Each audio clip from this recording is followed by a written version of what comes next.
Good evening and welcome to Day 12 of the 2021 Milwaukee Film Festival presented by Associated Bank. I'm Marielle Olschwang, Education Manager with Milwaukee Film, and this is an Asian American Pacific Islander Roundtable featuring filmmaking teams from Manzanar, Diverted, When Water Becomes Dust, Try Harder, I Was a Simple Man, and See You Then. And we will all discuss AAPI representation in front of and behind the camera with our lovely moderator, Diane Choi, who is the Youth and Family Programs Coordinator at Milwaukee Art Museum and a Melinda Cry Educator Fellow with Milwaukee Film. Before we get started with the conversation, a few pieces of housekeeping to cover. As you've seen, we have a Double Up Challenge happening. Thanks to the generosity of Susan and Bob Michele, if we raise $75,000 during the festival, they will double it.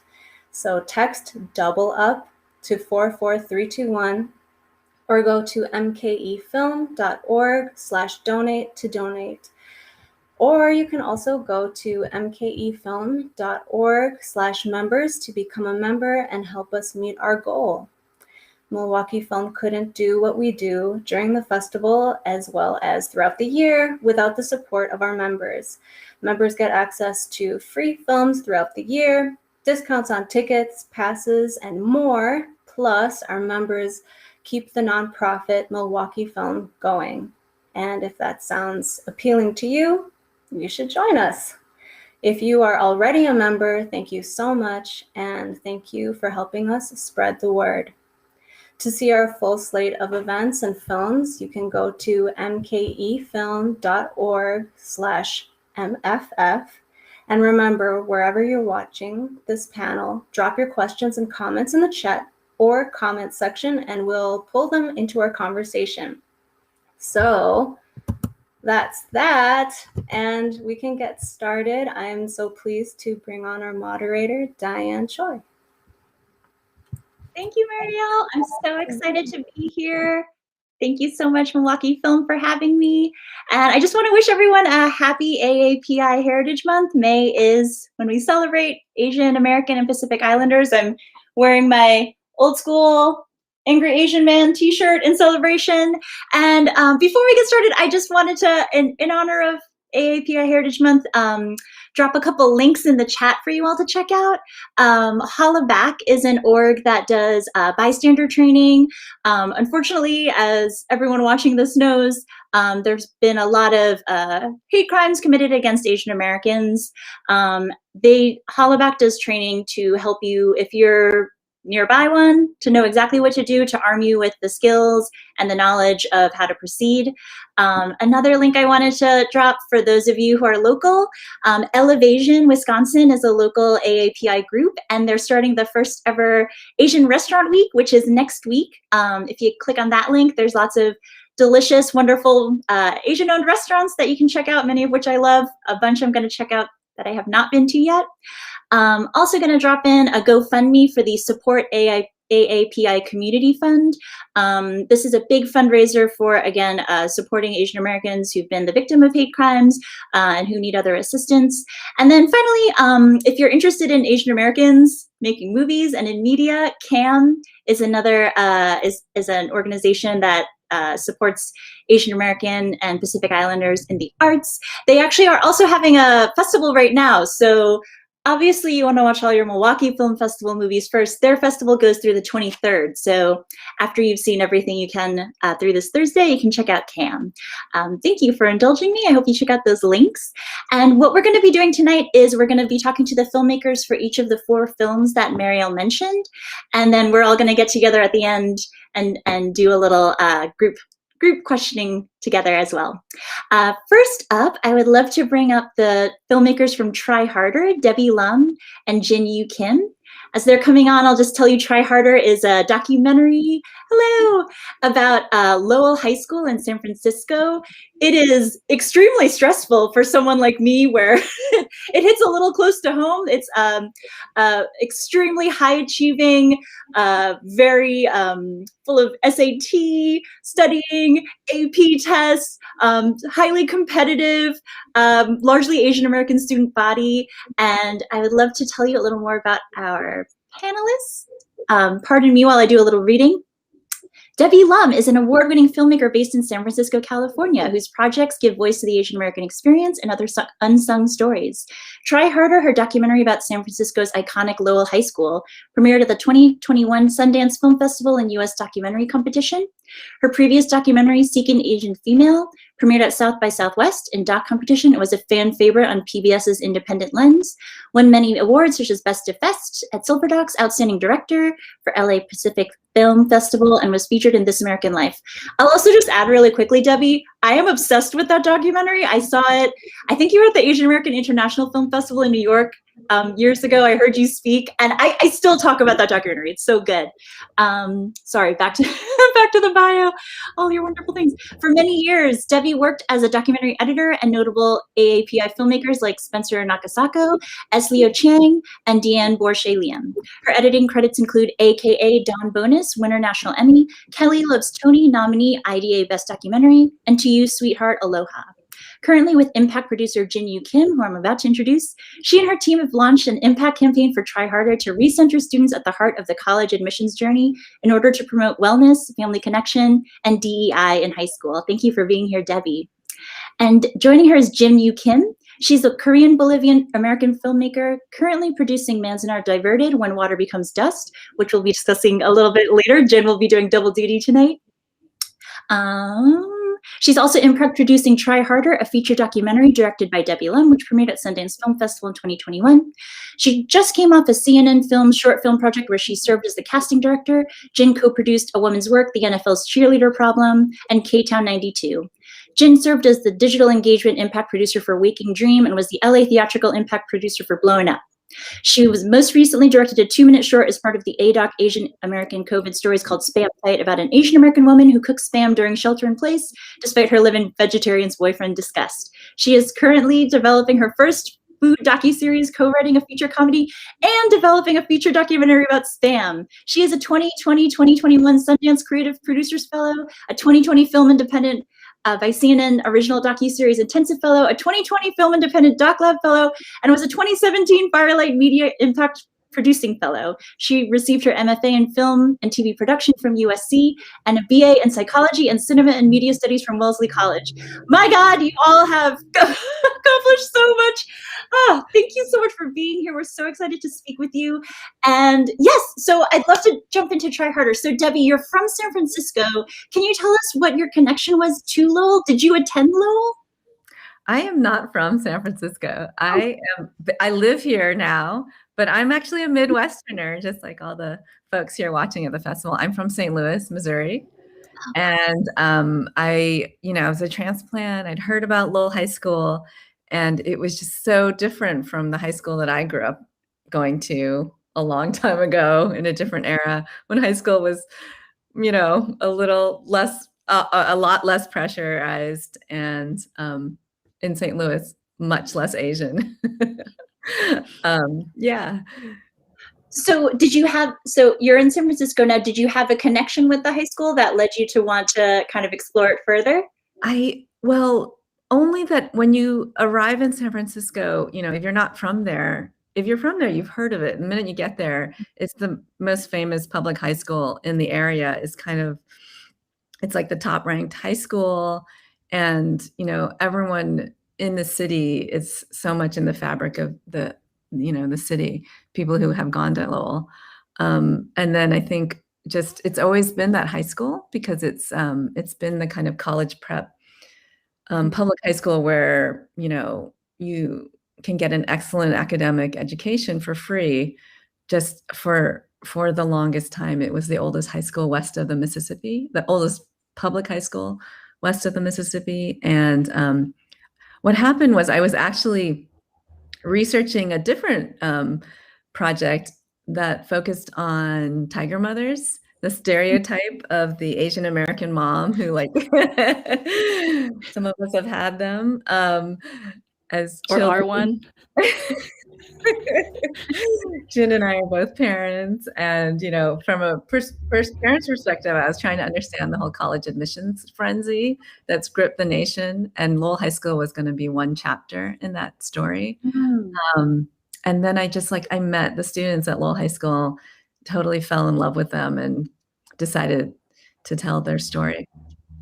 Oh, that reminds me of what I believe you said happened when you were filming Seeking an Asian Female, where it was going to be a wider story, and then you found people that like you just fell in love with, right? And you followed them for a whole movie.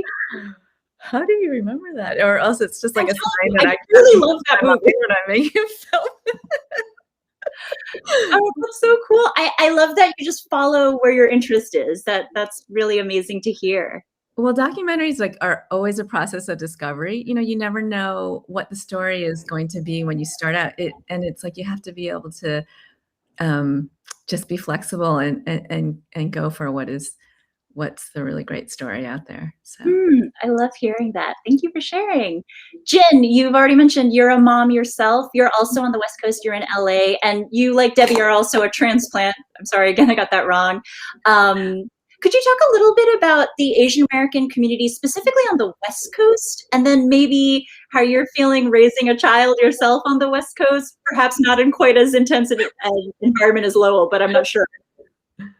Well, yeah, I keep saying I'm not a tiger mom, and then I do things that are very tiger mommy. So I think I'm not that self-aware. I feel like Southern California Asian American community is pretty different from Bay Area Asian American community, or maybe it's just in my mind. I guess in my mind, I think that Bay Area Asian Americans are like, you know, like they're very aware of their history. I just see like in my head a lot of Asian Americans who like understand their place in history in America coming from the Bay Area, and I think maybe that is my kind of like perception of them. Whereas in LA, I feel like there's so many different enclaves, and you know, all of our immigrant experiences either tend to be like really insulated, or I don't know, it just feels a little bit more like an effort to break out of it to truly understand our collective power.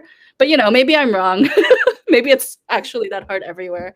But yeah, I guess like one of the things that I always wonder about as a mom is like, you know, raising a kid in this environment, especially with the rise in Asian hate crimes, and like seeing some of the things that even happen in the kindergarten level. And, you know, they're small incidents, but I always wondered like, you know, what is the best way to like deal with something like this, like the microaggressions that will soon end up becoming like full on macroaggressions or racist incidents. And I don't know what the answers are, but it is still happening, and the world isn't really changing fast enough for me to feel comfortable raising an Asian American kid in this world. So I don't know, that's kind of like a downer, but I feel like the work that we do is uplifting, you know, like humanizing our stories, and it's really incredibly important, especially during this time, to see our stories reflected back to us, right, in the way we wish that it was always created. And, you know, I don't know, like Deb, you have 3 kids, so maybe you can talk more about that. My one kid is, you know, very feisty and could stand up for himself, and I'm very proud of him that I don't need to like coach him along so much. But yeah, I don't know. As a mom, I am a little scared. It's a hard time for every parent who has, I mean, every student right now, especially during the pandemic. But I think I've seen it evolve over the time that my kids have been going to school. And like the oldest is now, when I started, the oldest was a kindergartner, and now she's a 6th grader. And I just feel like, yeah, it's like, there's this like, things are changing right now in a really positive way, despite all of the, you know, really horrible things that are happening at the same time. But like our impact campaign, which Jen could talk more about, you know, one of the things that we noticed like in the college application process is that the students are really asked to like define who they are, and it's really an audition for yourself. as a 17, 18-year-old. And a lot of the Asian American students who were in our film have a really hard time with it because they aren't given the tools, they don't get to learn about their history. We have AAPI Heritage Month once a month, Or once a year. Once a year, yeah. In May. And I did find it remarkable that I also had a similar upbringing to what you mentioned, Debbie. I grew up in New Jersey on the East Coast, but in a very white community. But that was sort of the norm in Lowell, is to be Asian American. Like that's by far the majority. So it's the opposite. There's no aggression for being Asian. All the aggression is about performance, right? I wrote down so many quotes. I thought the kids said so many great things, but there was one. It's a war on two fronts, with your classmates and at home. And I just thought, like, oh my gosh, wow, that's really, I mean, it speaks to the intensity. And I just wondered, was there ever a moment, I know documentary filmmakers, you're pros, you do not interfere, but did you ever want to say, like, hey, there's other colleges besides Berkeley and Harvard? Like, I just kept thinking, like, why aren't they looking a tiny bit wider? Yeah, I know. There were so many times we just kind of wanted to give them a big hug, and it was interesting. This is kind of an anecdote that's related, is that when one of the characters got into his kind of dream school, like the only one who really did get into his dream school, which was because he kind of adjusted his dream, he lowered the standards a little, and he went in through the kind of side door. And when we were filming him, it wasn't it didn't make it to the final film, but as we were interviewing him about it, he said, did you guys talk to the admissions officers? Is that how I got in? He's like, he thought it was like a reality show. We're like, that was like we were trying to, because like he just couldn't imagine that he would get into the college that he did on his own, because it's so hard, and he's Asian. I mean, wow. So yeah. That's incredible that he still didn't have the confidence in himself.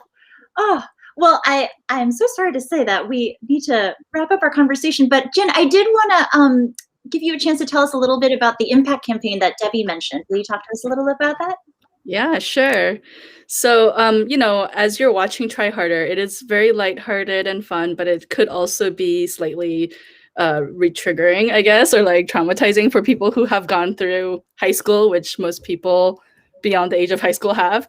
So, but our impact campaign, actually, we want to spotlight mental health awareness and access, especially for Asian American communities, because as we all know, mental health is very taboo still, and it's not embraced. But on top of that, a lot of people feel like they don't know how to access it, or they don't want to because they don't want to show their weakness. So we really want to flesh out our mental health aspect of it, and really our goal is to reduce the stress that these high school kids are going through in any way possible, and offer tools so that they can really ground themselves, and also, like as you said, like expand their worldview on like the choices that they have, and like how they can apply themselves to different colleges. But also, like, this other part of our impact campaign is to kind of like bring up and uplift ethnic studies, because we really do believe that ethnic studies is one way that Asian American students could truly understand their history and place in this world, in the US. And you can't really, it's really hard to talk about yourself and write a personal essay when you don't fully know who you are, if you feel like there's gaps in your history and there's gaps in the way you feel like, you're navigating this world. So there's that part. And then another component, we have like 3 major goals. The last one is to reframe the admissions process. So, it is more holistic. It is less about like rankings and grades, but more about fit. Oh, that's just in a nutshell. No, that's a lot. That's a big nutshell. Thank you for sharing about that. And it's wonderful to hear that you've not only followed these students' journey, but you're really helping them and future students to really have a successful high school career, and to not hopefully not get so stressed out. Oh, well, Debbie and Jen, thank you so much for joining us to talk about Try Harder. Everyone watching, if you haven't seen Try Harder yet, it is such a fun movie. It'll take you right back to all the wonderful and awkward and weird things about high school. Jen will be joining us back in a little bit, but thank you again, both of you, for speaking with us tonight. Thank you. Thanks, Diane. Thanks. So our next film that we would like to discuss is I Was a Simple Man. We're going to be joined by director Christopher Makoto Yogi. I think he's coming. Oh, there's Chris. Hello. Again, some wonderful accomplishments to share with you. Christopher Makoto Yogi is from Honolulu, Hawaii. Chris's most recent feature film, I Was a Simple Man, premiered in a competition at the 2021 Sundance Film Festival. His debut feature film, August at Akiko's. I got to see August at Akiko's also at a premiere in New York, and it was so wonderful. And we'll talk more, Chris, but I just had to tell you how much I loved that film too. It had its world premiere at International Film Festival Rotterdam and was listed as one of the best movies of 2019 in The New Yorker. It is currently streaming on Criterion Channel. Yogi has participated in the Sundance Directors and Screenwriters Lab, Catalyst, IFP Film Week, Film Independent Fast Track, New York Film Festival Artist Academy, Berlin International Film Festival Talents, and Visual Communications Armed with the Camera Fellowship. Chris, thank you so much for joining us with your illustrious career. Tell us about, so for those of you who haven't seen August at Akiko's, and by the way, I'm not going to give any spoilers tonight, but the Chris Yogi cinematic universe that's expanding between your movies, I love to see it. But you're from Hawaii, your movies take place there. Tell us about what you like about filming and working on the location. Oh yeah, I mean everything. You know, I was born and raised in Hawaii. It's my, you know, I feel like it's just my soul is there. When I'm away, I mean, you know, this during the pandemic, I've been away from the islands now for I think a year and a half, and it's the longest I've been away from home in my life. And it's been really hard. Actually, I'm dying to go back. I hope soon. But you know, it's just for whatever reason, it's what calls to me. It's what I know. It's like the wellspring of inspiration for me. And then on top of that, you know, just in general, like depictions of Hawaii in film and media in the past have been pretty one-sided and basically always centering an outsider who's coming into the islands and has some adventures and then leaves. And I just want to tell stories of people who are not outsiders coming in and who are, and stories that are based on my personal experience, stories that are honest to my family, to what I feel when I'm in the islands and what I feel growing up, my memories, and a diverse, rich place that, you know, there's so much to explore. And so I'm very much excited about just the community of local filmmakers who are, you know, telling their stories like I am from the inside out. It's like a really vibrant, cool community. Mm. Jin and Debbie were just talking about the kind of unique Asian American community on the West Coast, particularly in the Bay Area. I really love how your movies are also effortlessly pan-Asian American. Our characters in your new movie have different Asian American backgrounds, but everything kind of exists in a natural way. It doesn't feel like you need to like explain a lot.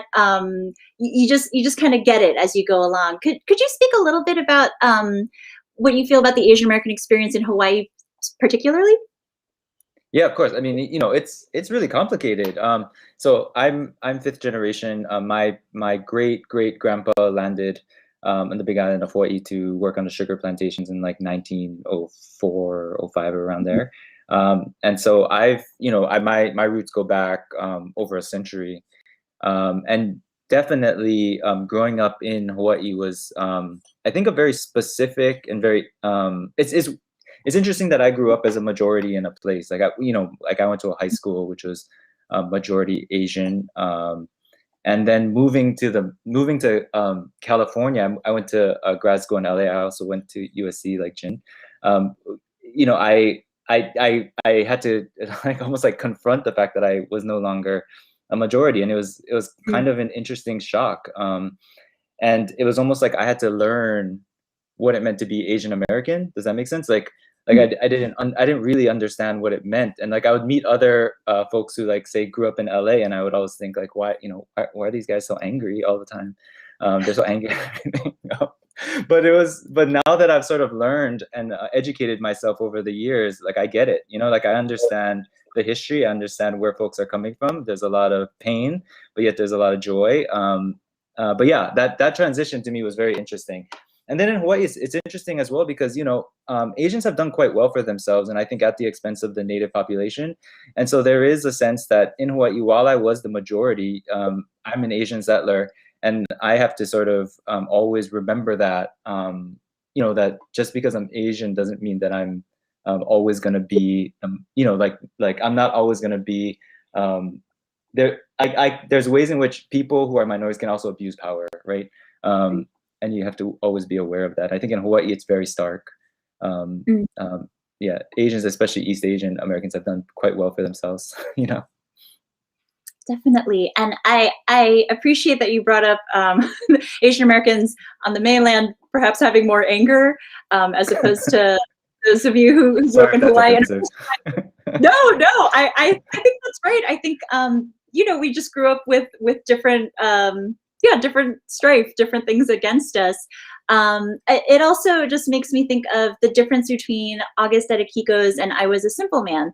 Both, and again, if anyone watching has not seen the movie yet, it's gorgeous. Both movies are so beautiful. The scenes, the sounds, just the gentle way that you capture the fauna and flora of Hawaii is so beautiful. But I was a little surprised that I Was a Simple Man is actually quite spooky. I found myself actually kind of wait, is this a scary movie? I was expecting, your really gentle, beautiful touch, but can you tell us a little bit about, and maybe I'm totally wrong about this, but it seemed to me like a tone shift from your previous film. Yeah, I mean, I think there's a little bit of spookiness in August at Akiko's. It's maybe not as overt, but just the idea that spirits exist in the land, or this idea that I feel definitely when I'm in Hawaii, like that the spiritual realm coexists with the natural realm, and all it takes is a little bit of a shifting of perspective to see that, but it's there, As the film in I Was a Simple Man deals with death. It's a little bit of a darker,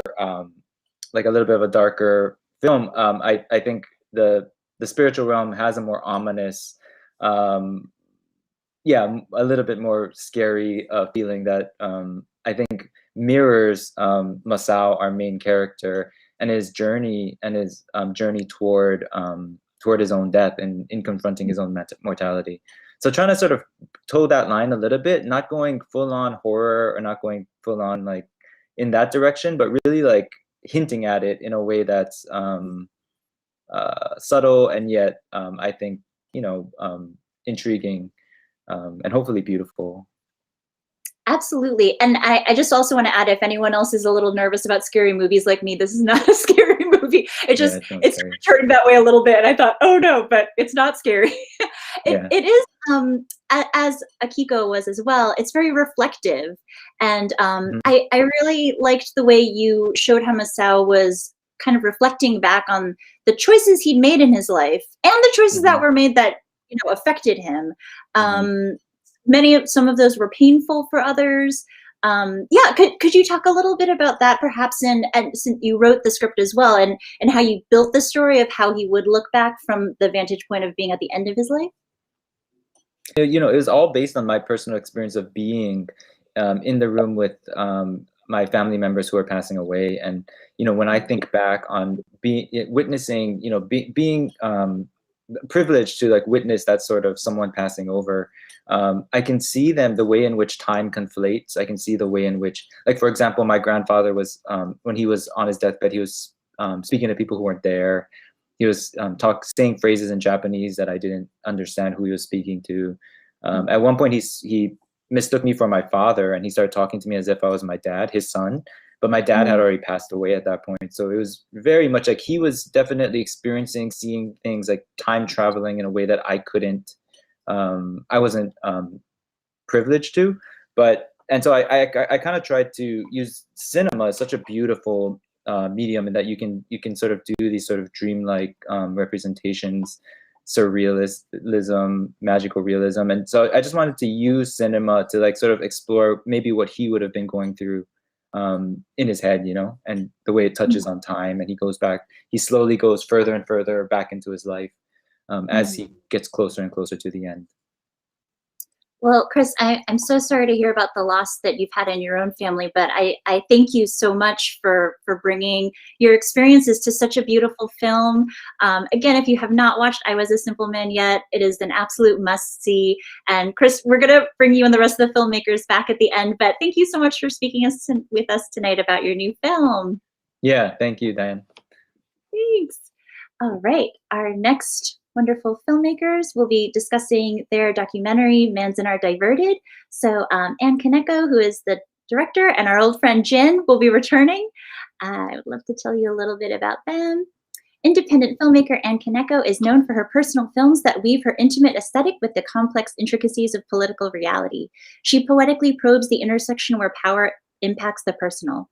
Her films include A Flicker in Eternity Against the Grain, An Artist's Survival Guide to Peru, Overstay, and 100% Human Hair. Caneco has been a Fulbright and Japan Foundation Artist Fellow and graduated with an MFA in Film Director from UCLA. She is the artist mentor for visual communications armed with a camera fellowship and teaches media studies at Pitzer College. And we've already met Jin, but I wanted to tell you a little bit about her work on this film, if I can find it. Okay, Jin Yu Kim is a Korean Bolivian American filmmaker currently producing Manzanar Diverted, When Water Becomes Dust, a feature documentary exploring California water issues through the eyes of Native American, Japanese American, World War II incarcerees, and environmentalists. Thank you so much for coming back, Jin, and welcome, Anne. So Manzanar Diverted, and I know this is something that you've been hearing from people because you've been doing a lot of wonderful press that I've seen here in Milwaukee, but there's a lot going on in this film. But I'm so impressed with the way that everything, you thread that needle perfectly. Everything is just explained so clearly. You don't do it in the expected chronological way, but you do tell the stories of this piece of land and its relationship with Native Americans, Japanese Americans, and then people living in California today. Anne, could you tell us a little bit about how you came upon this area, how you researched its story? So I think anyone, Asian American, Manzanar holds a really huge place in Asian American history and Asian American studies, right? So I guess when a friend approached me to kind of work on this project that was looking at intercultural and interfaith kind of intersections at Manzanar, at the pilgrimage in particular, I was really searching for a different way to look at Manzanar, right? And so when I started doing research, I was really interested in the land, right? There's so many films that have been made about the incarceration experience, but I was interested on the actual land where people had been, forced removed to. So I think that is partly what led me down this path, as well as, connections to Native American history, which I knew about vaguely, that, that the Bureau of Indian Affairs was involved with,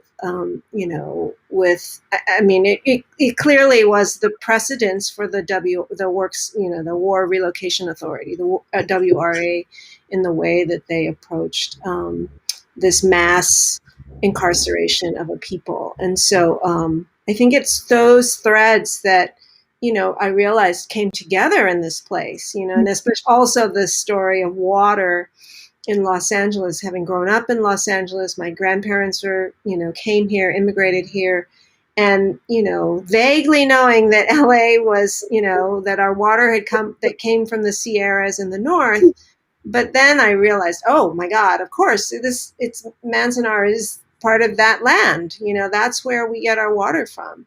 So all of these stories converge, and I felt like there was a real common thread through all of them. So I think that's kind of what led me down that path, and realizing that if I didn't know all of that history, then probably other people also didn't. Absolutely. And I appreciate that you took a name that's really well known, but you looked at what happened before and after that well-known period of Japanese incarceration.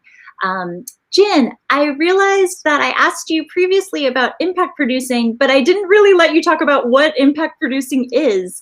Could you tell us a little bit about what your role is? And Oh, I'm sorry. Were you doing impact producing for Manzanar as well as Troy Herder? I am, yeah. Could you tell us what an impact producer is, and then what your work is with Manzanar specifically? Sure. Well, yeah, I'm producing and impact producing Manzanar Diverted. So impact producing, I guess in a nutshell, is creating tools to actually help the film's mission be carried out. And so when the audience watches the film, they're able to act on the things that you wish that they would act on. So sometimes it's very organic and natural. Like if you made a documentary about how horrible a place is, then you would watch it and never want to go there. So, but for impact producers, we like tracking these changes, and we're trying to make these tangible measures of how we can shift people's minds or their behaviors. And we're hoping that these little changes could change society and then therefore the world. So, a lot of documentary filmmakers go into documentaries because a part of them wants to change the world through stories. And so impact producers just help them by offering different tools and different measurements for it. So am I correct in understanding that's a relatively new position with films? I feel like that's not a position I'd heard about much before. I mean, it always existed, but people called it very different things. And impact producing does kind of straddle, outreach, engagement, marketing, distribution. It kind of straddles a lot of these different areas. And therefore, there wasn't really a clear definition of what an impact producer did for a long time. So, someone who is doing engagement or audience engagement work, they might be also doing a lot of impact, but they didn't really call themselves that. And now, because it's a more defined role, even though you do a little bit of all of these things, it coalesces because it's all part of a big campaign with clear goals. And then those goals are broken down further by how we're going to do it over what timeline. And usually it takes a lot of fundraising or money, to propel it forward, because it can't just kind of happen from thin air. So yeah, it is also kind of like a machine in a way, because, you have to develop all these curriculum, you have to develop relationships with experts who may not have been part of the film, but, want to be part of the campaign to help you, disseminate more education, information, and awareness. So it's like a whole other chapter of the film's life. And yeah, I think, it's great if you are able to have an impact campaign. And, sometimes like filmmakers just want to move on to the next project, and maybe they don't have funds for it, and it will not happen, right? Which is sad. And then other times, like, people want to invest in an impact campaign and try to raise money for it. And then, or, we're scrappy and very grassroots, so we're able to do it with very little money. And you just have to be very cognizant of like what you want to do and how to break it down to the smallest possible action to actually be able to do it. Right. Oh, well, that's wonderful. I mean, as you said, to tell the story, but then to also take action and really follow up and take an active role in making changes. We were talking with you and Debbie earlier, and with Chris, about communities where Asians are the majority. And of course, for most of the United States, that is not the case. Japanese incarceration has been coming up recently, again, with the rise in Asian hate crimes. Of course, the Native Americans who are on the land were also mistreated because of their minority status. Anne or Jen, could you talk a little bit about that part of the message? You have kind of these, like, the social message, and then also the physical of what happened on the land and with the water. But yeah, especially with your film coming out right now, how do you see that message kind of landing in our present day? I feel like the film really kind of highlights these shared histories that we all have of being victims of racism and of discrimination. I think that, obviously it's about power, right? It's about power and desire, and probably misinformation about who people are. And I think that that's certainly the case with Native Americans as well as Japanese Americans.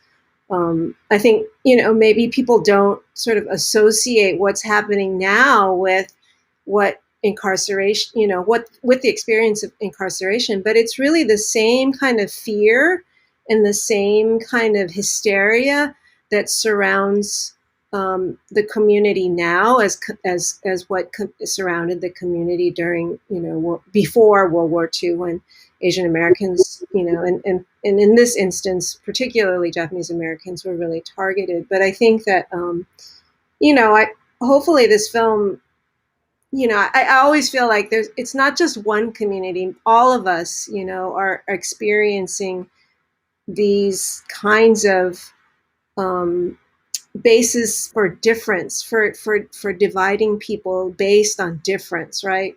I mean, you can sort of look at that and what's going on in the Middle East as well right now. So, I think that that's definitely a bigger message, and certainly I think it has resonance right now in terms of what's going on. Thank you. Jen, did you want to add anything on that subject as well? I just want to say, like, when you look at all of these shared histories, one common denominator is racist infrastructures and racist laws. And, if we don't know the shared history of another community that underwent through a very similar forced removal, and that system is still in place, it's going to happen again to another community. And when we look at the US as a whole, like, let's pinpoint where those systems are and where the infrastructures are that, not only forced remove Native Americans, incarcerated Japanese Americans, are currently imprisoning, migrant children. Like, where are all of these places and what can we do about it? And yeah, it is like this film, we didn't, obviously we didn't plan for it to hit, like during this time when there was so much rise in Asian hate crimes. But it is a good opportunity to see that these sentiments, this fear and this hatred, has always existed throughout history. And it just ebbs and flows. So we're at a time where it's peaking again, and we just have to see, like, what did we do and how did we form solidarity and how to become resilient to this in the past, and how can we do that again? Yeah, I think another really important theme in the film is this notion of resistance, right? And I think that's this notion of resistance in all three of the communities that are represented in the film. That, as well as solidarity, that coalitions can be built, and people can come together to make change. So I think hopefully that will resonate as well. Absolutely. It really does. Anne and Jen, thank you so much for speaking with us about Manson Are Diverted. Again, if you're watching us right now and you haven't seen the movie yet, it's gorgeous. It is so impressive. I work in visual education at the Art Museum, and I could not be more impressed with how well you told these really complex stories, the way you wove them together, the beautiful images that you found to show us. Thank you so much for sharing your work with us, and we'll see you back here in a little bit. Thank you, Diane. Thank you. Thank you. And our last film is See You Then. We'll be joined hopefully by those filmmakers in a moment. Mari Walker is an award-winning director, writer, and editor. Films she has worked on have screened at South by Southwest, Frameline, and Outfest. Her film The Soul of a Tree won Best Short Documentary at the Cary Film Festival in 2016. Swim, her first narrative short, won an Audience Award at the 2017 Los Angeles Film Festival. Mari's first feature, See You Then, had its world premiere at South by Southwest and is currently in the midst of its festival run. Kristen Uno is a Japanese-American producer and writer. She co-wrote and produced the feature film See You Then, which is playing at the Milwaukee Film Festival. Her films have screened at festivals such as Cannes, South by Southwest, and Tribeca. She focuses on telling stories about traditionally underrepresented or marginalized communities. Mari and Kristen, thank you so much for joining us. I loved the movie. It's one of my favorite genres of, do you ever want to just listen in on like an intensely private personal conversation and just follow it all night? If I can summarize it without giving anything away, a couple that dated in college and broke up gets back together years later. Naomi is, I believe she's Chinese American female. She's now married with children, and Chris has transitioned and is also kind of is struggling to kind of find his way and her way in the world. and to kind of face the changes that have happened since Chris and Naomi were together. Mari, we've been talking about identity all night, but this is truly an example of intersectionality among the films that we're discussing. Could you discuss the story a little bit and what made you want to bring it to the big screen? Totally. I've always wanted to tell stories ever since I was in high school. I've always wanted to direct, and I kept on writing scripts that were very vast and large and huge and way too big budgeted for a first-time filmmaker. So I really decided to set my sights on writing and co-writing a chamber piece about two characters, and really like digging into dialogue and really like being able to conquer that demon a little bit. As always, something that's very intimidating for me in scripts is writing dialogue, and Kristen's just so great at it. So I sort of coerced Kristen into writing it with me. But I think at the time we were going through a lot of different questions about our own identities and what aspects of our lives that we had hoped we had accomplished at this point, and perhaps we hadn't accomplished all of them, and what that meant to us, and sort of where, sort of taking that temperature check as friends. And as we were doing that, we were also writing the script, and then we just started integrating all these feelings of what does it mean to, like, how much does motherhood mean to me, or how much is like work-life balance such an issue in my own life? Like, what does my like Asian AAPI identity mean to me? All these different aspects were kind of clawing around in my mind, on our minds, and just sort of unspooled onto the page. And then the characters came to life, and then we fell in love with them, and then I felt really bad ruining their lives, That's wonderful. Thank you for sharing that. Kristen, we've been talking with the other filmmakers tonight about the particular locations that their stories take place in. To me, and perhaps you might not agree, so to me, the specific location of the movie wasn't as important as the nostalgia, the connection that both characters have with it in the present and in the past. Could you talk a little bit about how you chose that setting for the film? Yeah, I think that the location actually ended up being a really good metaphor for where they're both at in their lives, in the sense that neither of them have fully moved on from this time in their life. And it's almost like they're in this magical town of nowhere, in limbo a little bit, for a night together reminiscing, that's kind of out of time and out of place. And so we wanted to choose some place that was very generic and had kind of a timeless but familiar quality to it, so that it would reflect that feeling, as you said, of nostalgia and timelessness. And yeah, just this fact that, I mean, emotionally, they clearly haven't moved on from certain things, which arises in their conversation, and that's reflected even in the geography. Okay, I'm glad that you say that the town kind of exists outside of any particular. I kept I was like, where are they again? It doesn't matter. This is where they once were together.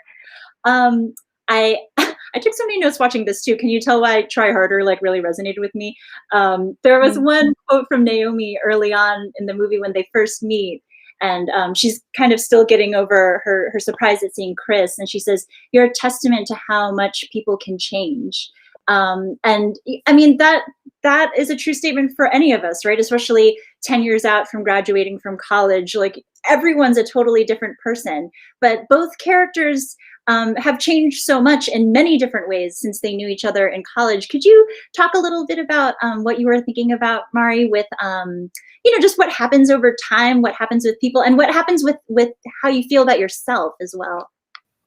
I think I think that one must always constantly reevaluate themselves and where they are and where they are in life and what their goals and their perspectives are. And I think that that's something that's so easy to lose touch with when we get so busy in life, and like our daily experiences take over our ability to really comprehend what's happening around us.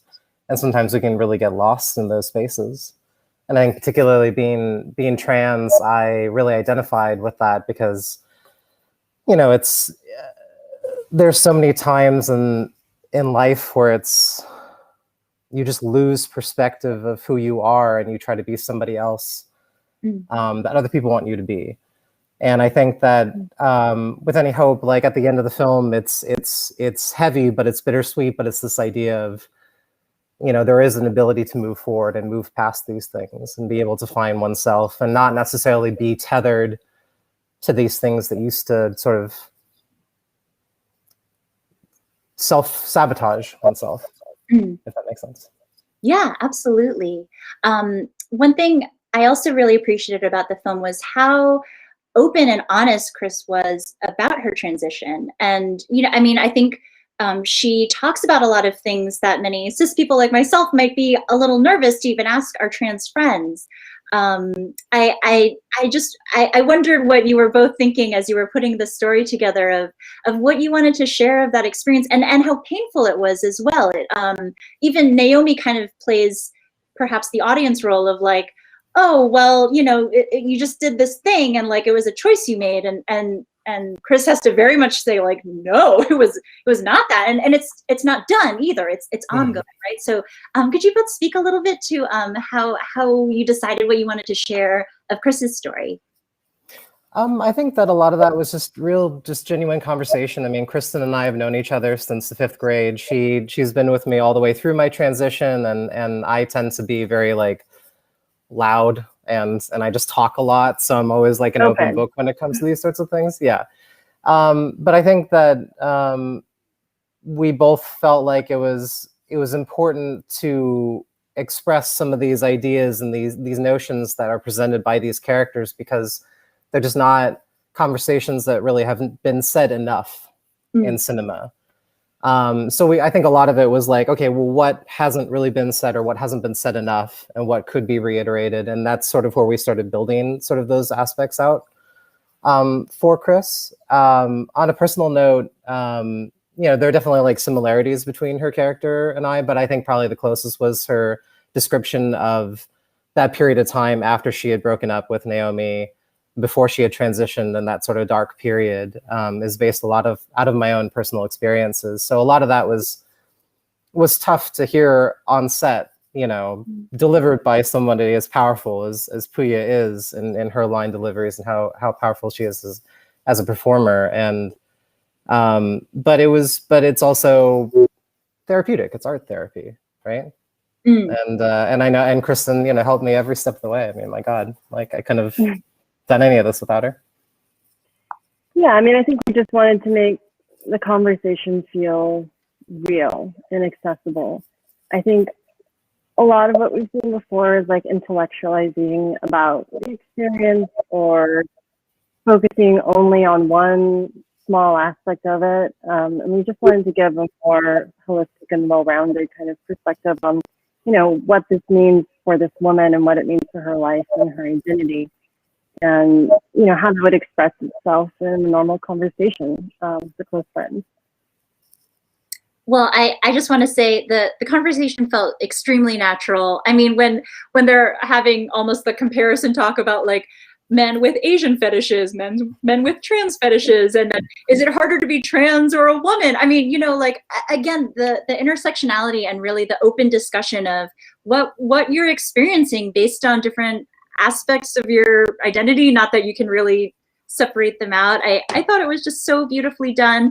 Again, if you are watching us right now and you have not seen See You Then, it is wonderful. I got teary at multiple points. I agreed that the performances are just so powerful and moving.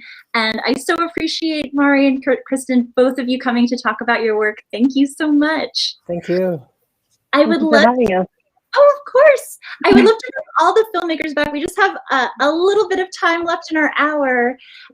This is just a purely selfish question on my part, but I always love hearing, was there a moment in the filmmaking process, whether it was during filming, during editing, maybe during screenings, that was strange, surprising, funny? Was there something that maybe you weren't expecting that you encountered? I don't know who might like to start. Shall I call on someone like it's a Zoom class? I can start. Yeah, editing during COVID was one of the most surreal experiences of my life. And for the first time, I wasn't able to actually screen my film with other people in the room. And all the directors here know how important it is to like be in an audience and feel that temperature. So it was so surreal making the film without that, but at the same time, it was also so freeing because it was so painterly. I could just come to it and then walk away from it, and I had to gain that perspective to be able to like have that voice inside my head that says, "No, Mari, like that shot is way too long. You are crazy." So you know, it was just those little pieces along the way, but it made for a very unique experience that I don't think I'll ever quite have again. Hopefully, right? Anyone else have a filmmaking wacky moment? Surprising, strange? Well, yeah, you were Diane. When we were speaking, you brought up just like the fact that the film felt haunted, and you know, during our production, it was interesting. I mean, people kept seeing ghosts on our set. Our location manager, like one night, had to sleep over because we were doing like this crazy production design turn,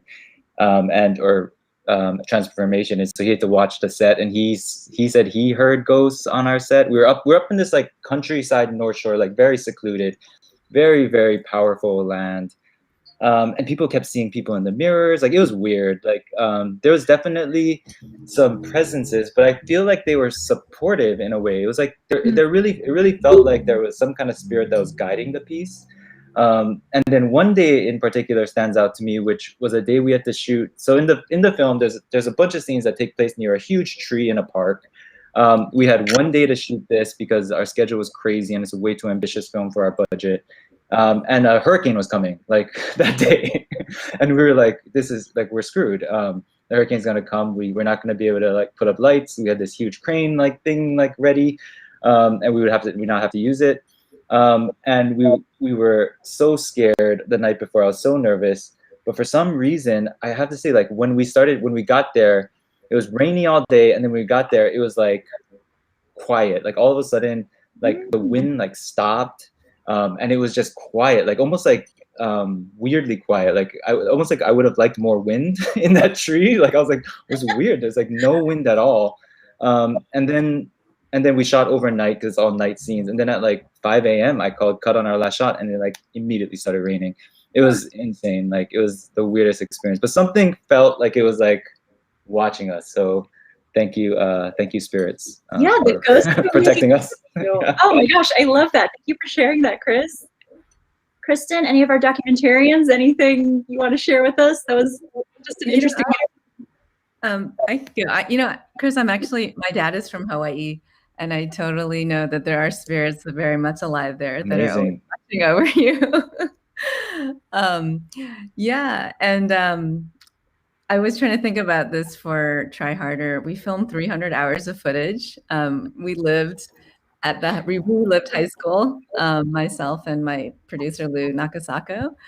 And one of the scenes that we filmed was the prom, which made a little bit of it made into the film, but you know, we went to prom. I don't know if you guys have.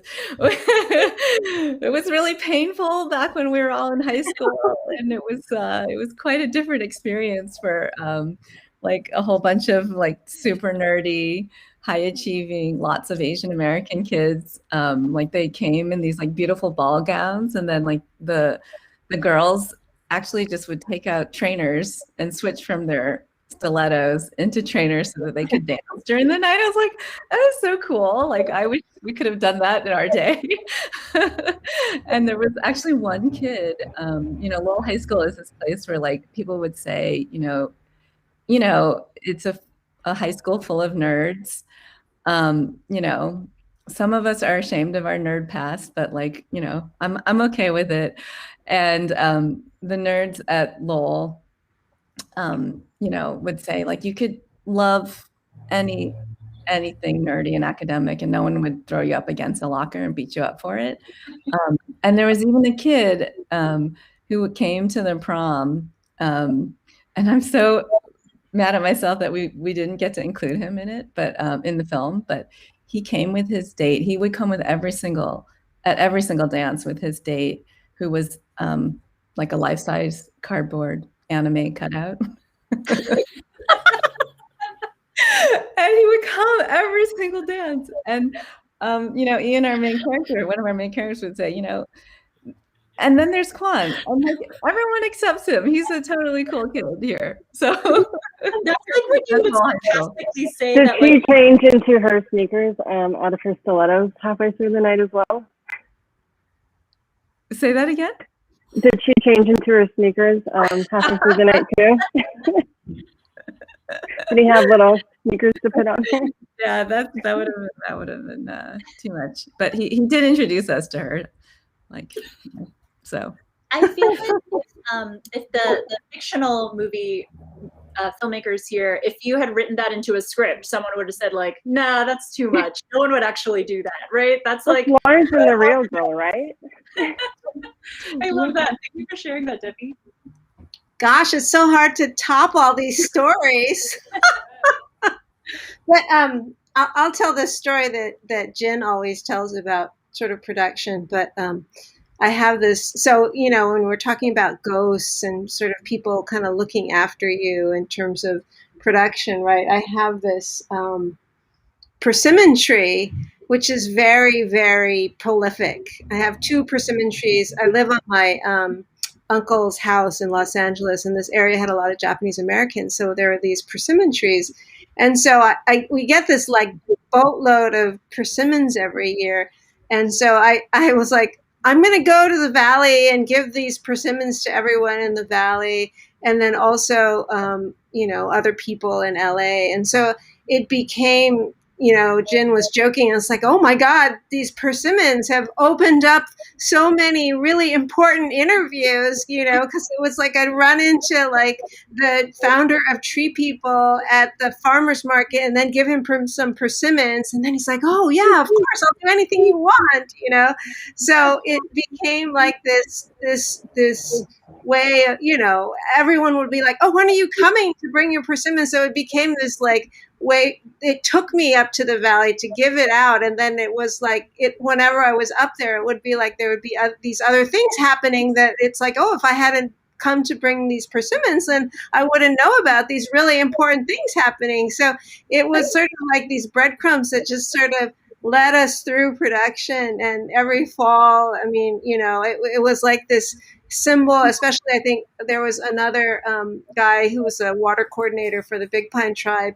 You know, I gave him persimmons and he's like, oh my God, Anne, it's like every time I think of you, I think of persimmons. So, you know, I feel like it's this little symbol from my culture. Oh, my cat, and my daughter's bringing the cat. And then, you know, it's, you know, it really was kind of helped us through production. I love that, Anne. Thank you. Well, aspiring filmmakers watching, fresh fruit delivery, get on it. It'll help you. Food unlocks. Yes. If Jen or Kristen, if you wanted to share anything, you don't feel pressured to if you don't want to. I'll share. I mean, I don't know like if it's surprising, but yeah, like the one time I went up to Manzanar with Anne, we stayed at this, is it a motel or an inn that was an old barrack? Yeah. And I was like, whoa, like this is hauntingly weird. And like, I don't know, it just makes it feel so real, you know, when you have that, you know, even that it was still there. And yeah, so it was kind of like talk about ghosts, I guess, right? And then Anne, like, you know, the first time Anne went up there, she was really sick and she thought it was ghosts too. So I don't know, there's a lot of ghost stories going around. Yeah. I had no idea filmmaking involves so many spirits. This is good to know. Yeah, Well, no, I think it's I would just say that land, just like Chris is mentioning, it's like a powerful land and it has a lot of history. So, I mean, if you're like in this kind of, I really feel like a lot of it was just because I hadn't slept enough before I went and I didn't drink enough water. So there's that too. But I do feel like if you're like in that space and you're open to it, you definitely feel it. And it was physical. It was like, because I felt like this weight, I'm supposed to be here to tell some story. And so it was just really overwhelming. And so I was throwing up and somebody was like putting sage on me to sort of like get through the day. And I just, you know, I was like, oh my God, I'm supposed to be filming something, but I can't even do anything because I'm just like passed out in the car feeling so horrible. So. Oh, no. Thank you for sharing these stories. Kristen, did you want to share anything? Sure. I'll share a story. So I know when we were talking about the film earlier, Mari said that she had all these big ideas and that she wanted to do something a little bit smaller and easier and more accessible. So we wrote this film and we thought, oh, it's going to be so simple. And then we started getting into, you know, prep, and we realized, oh, we wrote like the entire film at night. Oh, that means that we have to like find all these locations for night shoots. Oh, we have to find like a bar at night, but bars are open at night. What are we going to do? And so we had like 2 weeks to make the film, and we spent most of it on these crazy overnights. And then for the bar portion of the film, we had to shift into like half night, half morning. So we would start at like 1 in the morning or something and go into like the early afternoon. 3 a.m. to 3 p.m. Oh. 3 a.m. to 3 p.m. days. And so, yeah, I mean, you know, as a producer, I should know better than to look at something and be like, oh, this will be simple. And I see Chris too.